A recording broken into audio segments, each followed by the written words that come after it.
On Volvo Cars' test track in Hellered outside Gothenburg, they're working with new tests to develop what hopefully will be a future road train. The aim of this EU project is to make tomorrow's traffic both safer and more environmentally sound. As a driver in a road train, the idea is, in fact, to be able to both read the newspaper and eat breakfast while travelling at 90 kilometers an hour. Well, right now I feel completely comfortable. I have to admit that in the beginning it feels really unusual and you're kind of prepared to take over at any moment. But it's also amazingly how quickly you get used to this and how quickly you start to become comfortable in this vehicle. And it's okay for you to make an interview with me when I'm sitting here in the back seat? Oh yeah, that's no problem. I mean, the car takes care of the driving, so I can do something else and I can easily talk with you. Is this the future? Yeah, I think this is the future. I mean, driving like this gives you completely new opportunities. We could be in a traffic queue right now and it could be really boring to drive. And in those situations, it's really great if the car can take over. It is this truck that is the lead vehicle that communicates wirelessly with both of the passenger cars.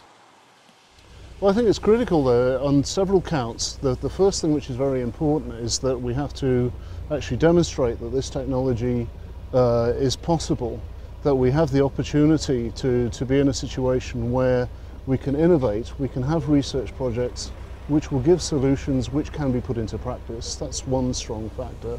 The other thing which is critically important is that the results from the research could actually fundamentally end up with improvements when you look at congestion, when you look at environmental factors, and when you look at safety. So in the medium to long term, it's a very positive action for Europe itself. With this technology, it is in fact completely possible to do more interesting things than dedicate your time to concentrated car driving.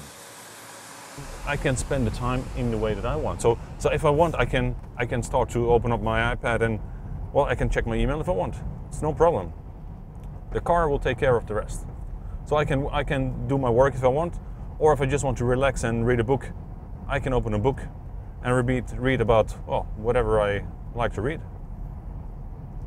And I think especially when you have these really long trips, when you're sitting in a car for 2 or 3 hours, it's great. I mean, you can do some work and it's much more fun than driving on straight motorways.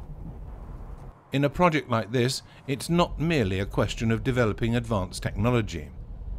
In parallel, the researchers work with identifying the changes and problems that must be solved before the road train can become a reality.